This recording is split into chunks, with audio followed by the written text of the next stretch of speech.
The topics here are endless. There are so many fan theories left and right on what could potentially happen in the sequel to Breath of the Wild, and in my opinion, I love it. I think it's awesome how the community is all coming together to put these theories out there into the world. I'm going to throw another Breath of the Wild 2 theory at you this week to add to the amazing Zelda content on YouTube.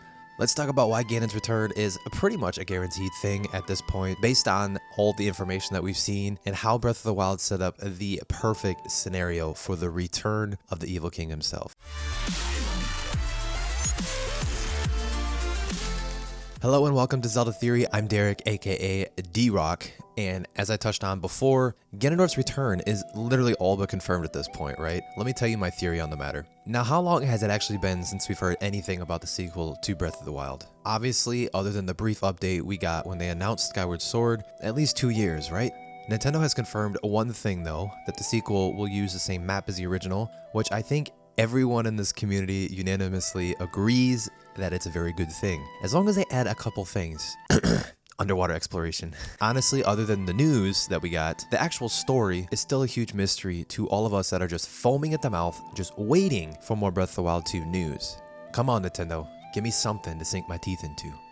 The trailer for Breath of the Wild 2 shows us Link and Zelda exploring the depths of Hyrule Castle before a corpse which appears, I want to put emphasis on appears here, to be Ganon, suddenly reanimates, and the castle itself seems to begin taking off. The corpse looks like a mummified version of Ganon's Gerudo form, also known as Ganondorf. Again, this is all conceptual. We have no hard-based evidence that this is indeed Ganondorf, but everything in this trailer just leads to the fact that this is indeed Ganondorf. I mean, just look at the screenshot.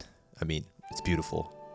Bringing back Ganon's human form could allow Nintendo to explore a totally different perspective on this character in the next game. And now in the original Breath of the Wild, Ganon was totally not human. He was literally godly.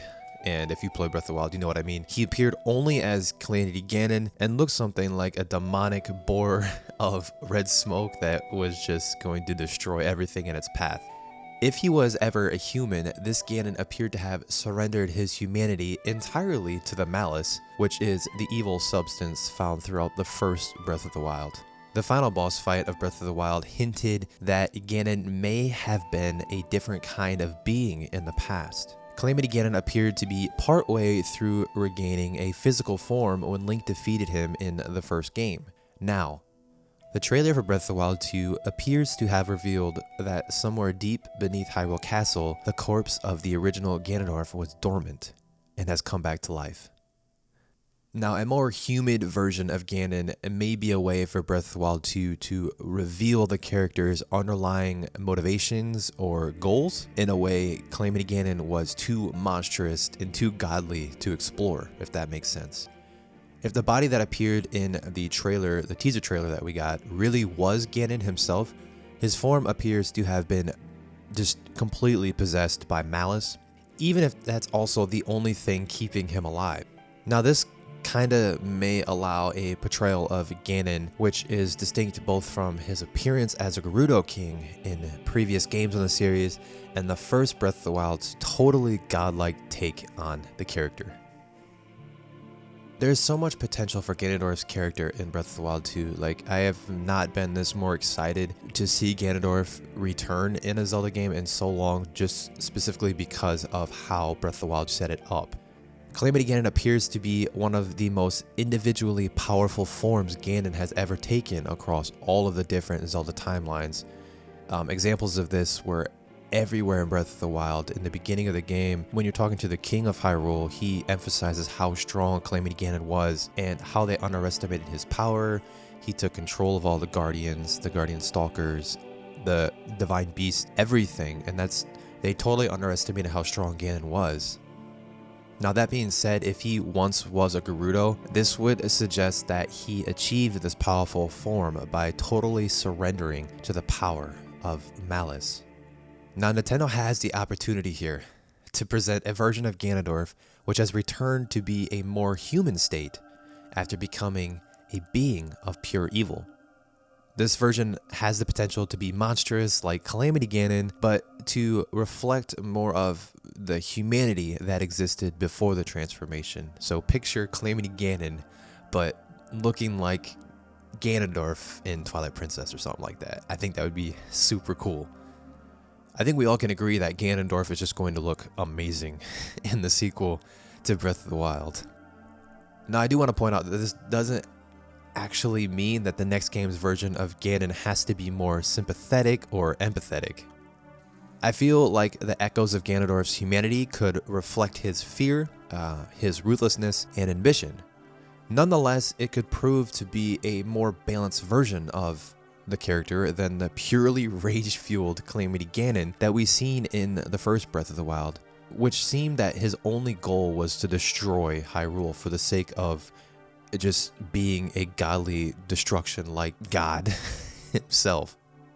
Now, the teaser trailer also seems to hint at some form of time manipulation, and this is something that's already been a staple in the Zelda series. I mean, Ocarina of Time, Majora's Mask, I digress. When the teaser shows Link and Zelda exploring the castle, noises can be heard, which sounds as if they are being played backwards, and there's a lot of awesome videos on YouTube talking about playing the song backwards that you hear in the trailer, and it's perhaps suggesting that Ganon is being brought back to life using some kind of magic that involves time. Now let's talk about that silhouette of the clawed hand. In the trailer, it's reaching out to a shadow that looks like Ganondorf. Could also be the moment of his complete corruption. Hear me out. This could suggest that Breath of the Wild 2 could potentially explore a force greater and more evil than Ganon. It may explore the origins of the malice that we see in Breath of the Wild itself. How cool would that be? Like, what is the malice? Like, is it potentially demise? Maybe not. Oh, that would be so cool if they connected it that way, like the malice was some part of demise just seeping out into the new Hyrule. You heard it here if that's the case. Now, this could mean that Link and Zelda will be facing down a version of Ganon from deep in the distant past or potentially the future. While Calamity Ganon sought only to destroy Hyrule, Ganondorf may be more interested in ruling it like the king he once was. Now, if this happens and Link and Zelda are flung into the distant future, they may even see what Hyrule looks like after years of Ganondorf's reign. And this was kind of something that happened, actually not kind of, this is something that happened in Ocarina of Time. You kind of seen that once young Link opened the door of time, was sealed in the secret realm for 7 years, Ganondorf took over and everything just went to complete poop. So we kind of got a glimpse of this in Ocarina of Time. The return of Ganondorf and the possibilities of time magic open up so many new stories that Nintendo could tell with some of its amazing and well-known characters. For now, we kind of have no choice but to just wait for Nintendo to see what opportunities the studio will be running with and which will fall to the wayside in the sequel to Breath of the Wild. If you liked what you've seen in this video, be sure to help me out by hitting that like button, as I have way more content on the channel talking about Breath of the Wild 2 specifically, as well as all things Zelda. So in a few here, I'll be throwing some of those videos up on the screen so you can just click and bam, more Zelda awesomeness. Before I sign off today, massive thank you to my new Yellow Rupee crew tier members over on Patreon for the support you are showing over there. Gabe, The Rebellion, Jeremy, thank you so much.